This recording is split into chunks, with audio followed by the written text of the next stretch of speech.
All right. Hi, everybody. It's Mike Kothakota here again, just talking about how we can deal with what's going on in the world today with COVID-19. I've asked my friend and colleague, Dr. Katrina Kuzushyn-Jones, to come talk to us a little bit about dealing with anxiety that's associated with the virus, and then all of the ancillary things that go along with that: grocery shopping, dealing with your kids, dealing with your spouse. So welcome, Katrina. Thank you. Thank you. Well, so one of the things that I've been dealing a lot with working with clients is there's a high level of anxiety, and so trying to figure out how to, I'm not a mental health expert, so having conversations with people to calm their anxieties, that's not really my area of expertise. So I'm wondering what people can do themselves to just kind of reduce that level of anxiety. I think this is a time where there's lots of questions, and that makes it more anxiety provoking, right? We know certain things are happening. We know people are getting sick. We know that things are volatile, but really it's more of the what's next and wondering piece that I think is bothering folks. So I'm reminding people that this is a time where you want to practice being focused on what's going on in the moment. With that said, not focusing too much on what's going on in the moment, right? It's kind of a delicate balance. So worrying about what's going to happen 3 weeks from now, a month from now, isn't usually that helpful. But if you can do something that feels like you are, kind of being productive, working on things towards making changes that can help you kind of in the long haul, while being focused on what you can do right now to feel better. So exercise, right? We're all lovely day outside, right? We can get exercise. We can take a bath. We can enjoy family time. We can still have conversations with people, even if we can't be face to face. We know that social interaction is really important, but balancing that out with getting caught up in kind of the fear mongering. So if you're checking Facebook and the news multiple times a day, that's probably not good for you. If you are, texting back and forth with your mother because she's worried about you being sick, you probably need to put some boundaries around that. And then giving yourself some grace for when you do feel anxious, that you kind of look at that and go, well, of course I'm anxious. Everybody's anxious. It's okay to feel anxious. And what can I do to kind of get back to regular living right now? Oh, that's really helpful. So I'm sure everybody kind of can figure out. I actually didn't do a really good job of introducing Katrina. She's a practicing psychotherapist and the owner of, is it KKJ? Forensic and Psychological Services. And like psychological services. Yeah. So I do know how to pronounce her name, which I'm quite proud of, but I didn't do a good job introducing her. And you've also, we were talking a little bit before I started recording about, dealing with family. And so how to kind of maybe set boundaries around dealing with the family in your house, the family outside your house, and how to have those sort of conversations that you're seeing the same person every day, and so you're not coming home to talk about your day because, well, I know what your day was. Yeah, it's a difficult shift for a lot of people because we're used to having that more defined time with our loved ones, and now we're going to be on top of each other for long periods of time. Particularly our kids, who, as much as we might love them, can drive us a little bit batty if they're stir crazy. So I'm helping people to think about, like, what is it that would make you feel more relaxed? For some people, they like to engage, right? And so it's finding a way to do that in a more structured manner, like this is kind of overly structured, but like from 9 to 10, we're going to go on our family walk. From 10 to 11, we're going to play a board game. From 11 to 12, we're going to do our homework, that kind of thing. For others, it's, I need a break. I'm going to go to my room and I'm going to read, and that's okay. I'm not abandoning my family. I just need my own, kind of alone time to get it back together so that I can engage with my family. The dog needs to go for a walk. Sometimes you do that together. Sometimes you each take turns so that you can just get outside and take a break. And that I think people often will feel like they shouldn't get annoyed with their family. But that's, in my opinion, just a ridiculous assumption to make. You are going to get annoyed with your family. So then it's a matter of, just giving yourself, again, grace to acknowledge that that's real, and they're going to get annoyed with you too. And so you might need to come up even with like a code word of, I need alone time. It's a long code word, but you know what I mean? Like, I need a Yeah. break, so that you don't have to have an explanation. You don't have to have a conversation. You can just say, peace out. I need to get out of here for a minute. No, I think that's a good point. I think a lot of times it's hard to just broach that subject because a lot of times you feel like you're gonna offend somebody if you say, you know what, I just kind of need my space. I mean, I think some families do it well, some don't, and so there's that balancing act of saying, I don't see you most of the time. I need to go read, or I need some space, right? Right. Um, I'm getting texts, from my parents, like, it's, hey, are you guys okay? Well, we haven't gone anywhere, so we're about as okay as we have been. Right. Right. Um, And nothing's changed from 3 hours ago. right, right. And I think maybe it's this craving for connection, right, during a crisis or something, or whatever somebody's personal feelings are about the current situation, that there's some sort of craving for connection with people that you expect to have connection with, and connection with, just new people or work colleagues, or, Right. the fact that you go to the grocery store. Some people like to people watch. So I think it's kind of interesting, like, getting used to this in a way that is healthy, right? That we come out of this healthy. And I think, one of the things that struck me was that you were immediately available for telehealth, video conferencing type work with people, because you don't want to be in the therapist's office and getting infected or infecting them and their families. Right. And so, can you talk a little bit about how that works? Because I wouldn't know what that looks like. I've gone into the therapist's office where you sit in the chair, Right.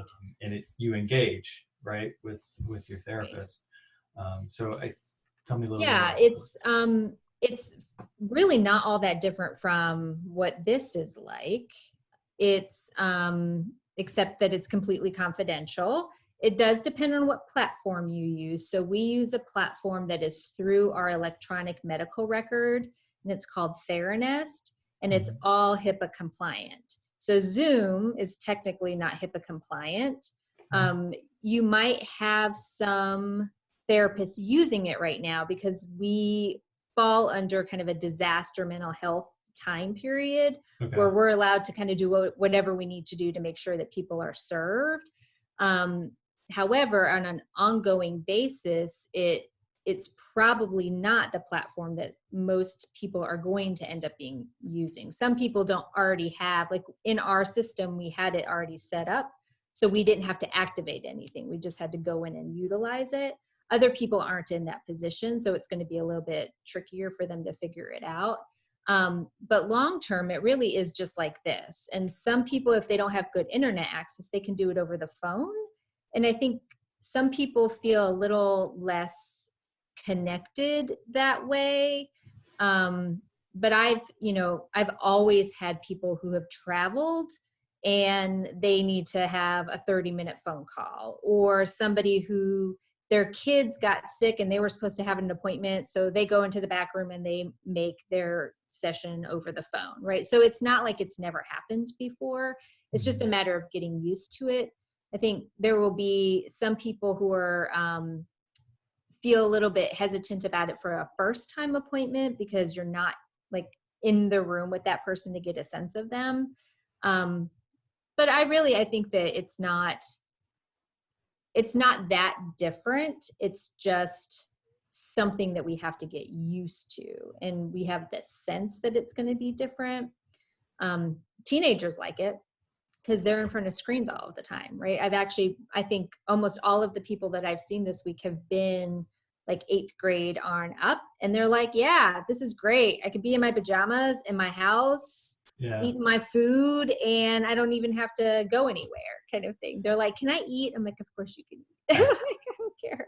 I mean, you can eat in my office too, but people just feel more comfortable sometimes if they are at home and in their pajamas. So I won't be in my pajamas, but.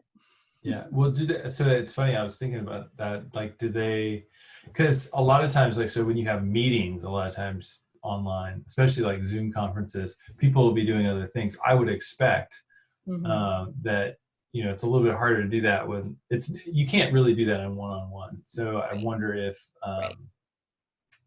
because kids, they will do this, in front of you while you're talking to them about, something very important. Yeah. Like whether you're going to pay their tuition, they're going to be on their phone. So, right.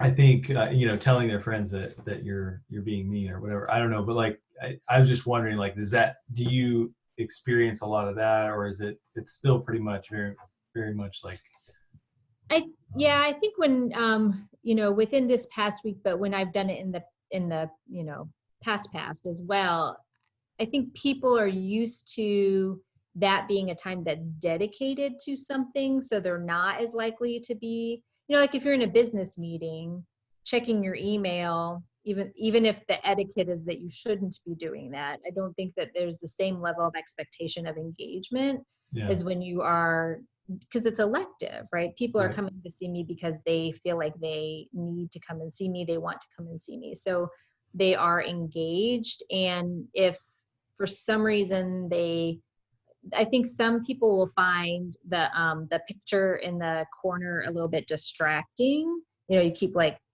looking at yourself over there, but that seems to be more of a situation for younger kids than for older kids or for adults.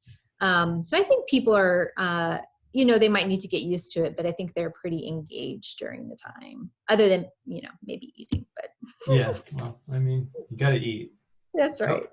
So you mentioned you were talking about HIPAA compliant. I didn't even think about HIPAA, but one of the things I did want to ask you was, I mean, this will be going to people who are like out of state, right? So you and I are both in North Carolina. And my understanding is that, I mean, you're just like any other regulated profession. We have these rules where crossing state borders is an issue. And I'm wondering if some of those emergency things have gone into effect, if those cover cross state. Yeah. So it's interesting for us because it's somewhat state dependent. We've been told that if we are in North Carolina providing services, that we're covered by North Carolina state law. If the client is somewhere else, that it wouldn't hurt us to find out if their state law is okay with it. But then there's this other umbrella of emergency care. You kind of, as long as you're not doing anything really rotten, like you're kind of covered to do whatever you need to do, at least for a certain time period. So if you like have a student from UNC, but they're actually in California right now because they're stuck there, I don't know what the restrictions would be around for how long you could go on like that, but as long as I'm practicing here, it seems like we're covered. Okay. So, yeah.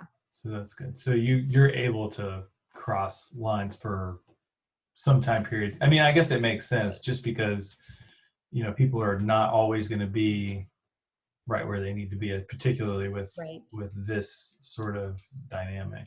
Yeah. Yeah. So the bigger thing for you talked a little bit about not checking the news and maybe setting boundaries on time limits, talking to people.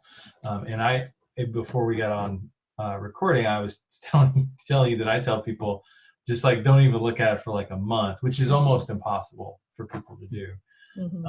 And so they're going to get anxiety, and they have different, some people have unhealthy ways of dealing with anxiety, and some people have well, most people have unhealthy ways of dealing with anxiety, at least the people that I work with. So what are some of the healthier ways? You mentioned like going for a walk, exercise. Are those still, I mean, even though you can't go to the gym, are those still things to? Yeah, I think I'm sure that lots of people have heard about this concept of radical acceptance, right? And so there's the balance of, this is what's happening right now. There's nothing that I can do to change the big picture. So having a sense of accepting that you're going to feel anxious, accepting the kind of ambiguity of the situation, and balancing that out with things that you know help you feel better, but doing some of those things in moderation, right? So if you have a substance abuse problem, you clearly don't want this to be a time where you're kind of checking out to see if you can only have one glass. Like, that would not be a great idea. If you are able to have a glass of wine, sticking with the glass of wine rather than, well, I don't really have to go to work tomorrow, because then you could develop a worse, kind of habit, even accidentally. Thinking about how do you eat healthfully, even if you're in a situation where, okay, do we have fresh fruits and vegetables, just kind of thinking that doing the best that you can. And then practicing other things, like we have more free time in a sense. Maybe this is the time you want to take up some meditation. Maybe you don't like the idea of sitting on a mat, but you want to practice breathing.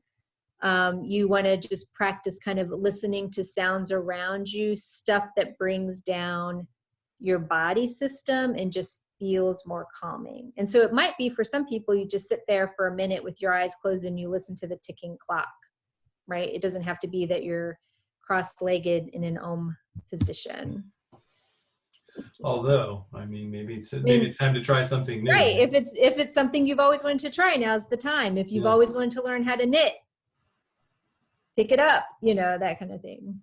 That kind of, so all of that, like the extra time, you mentioned extra time, and it made me think of, people say that the three biggest dangers from working from home are the bed, the fridge, and the TV. Which I don't actually seem to have a problem with, but I think probably a lot of people do. I go to work, and I take breaks, but it's, I don't go to the fridge and I don't lay down. I don't get in bed till it's time to go to bed. I don't watch TV till it's time to watch TV. So, what, I guess you mentioned structure, but what are some other ways people can maybe avoid that trap of having to do all these? Yeah. I think especially for people who have not been used to working from home, it can be a big adjustment, because you feel like if you are at home, it's kind of free time. So thinking about either chunks of time or types of activities that you have to get done throughout the day, and looking at, can you do something for an hour and then give yourself like a 15-minute break? So for some people, it will be, I'm going to do this from 9 to 10. I'm going to do this from 10 to 11. I'm going to take a lunch break, right? And they can do it in that kind of structured way. Other people, that won't work. Their brains just don't like that kind of thing. So they'll think more along the lines of, I'm going to check my work email for however long that takes. I'm going to work on this, paper that I have to get done, or this report that I have to write for however long that takes. And then I'm going to take my break.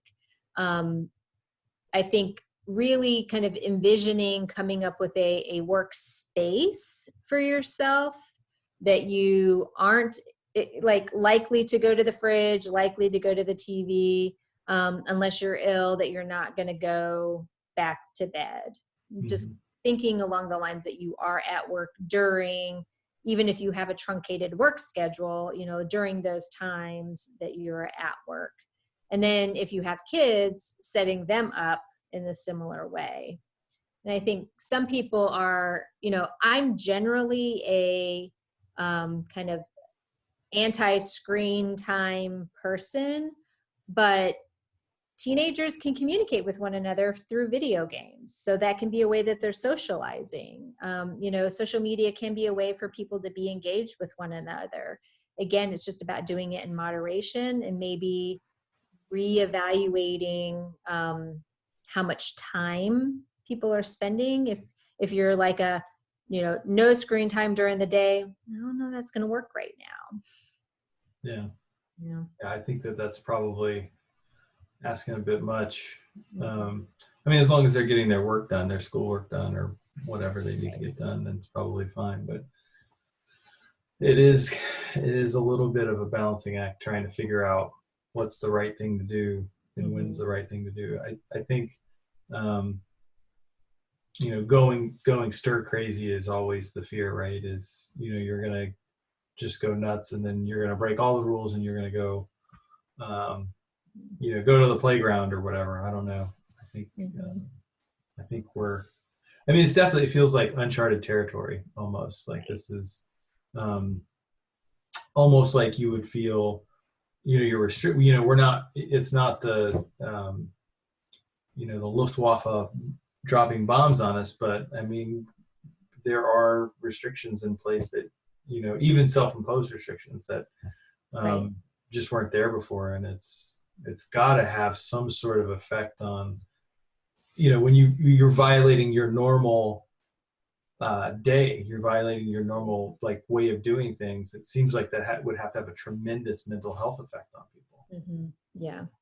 And I think there's also the because we are right now at least in a more chronic state of anxiety, right? I think if this goes on for a longer period of time where people are stuck at home, there will be an adjustment period, and people will start to feel less anxious about it because they'll have kind of figured things out.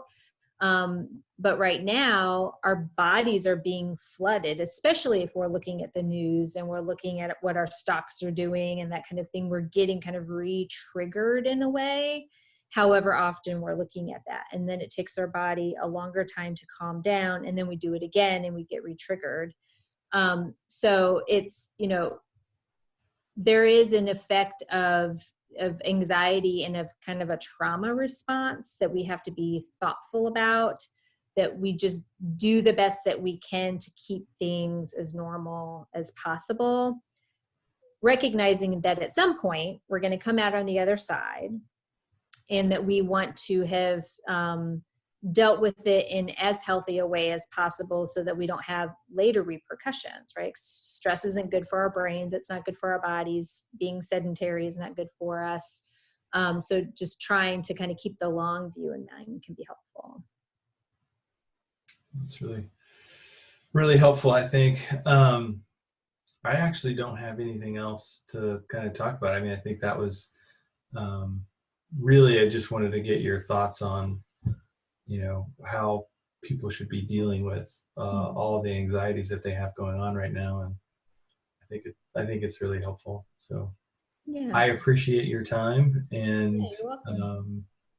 Maybe I'll be telehealthing you. This is not this everybody's it's time for everybody to lean on each other, I guess. That's right.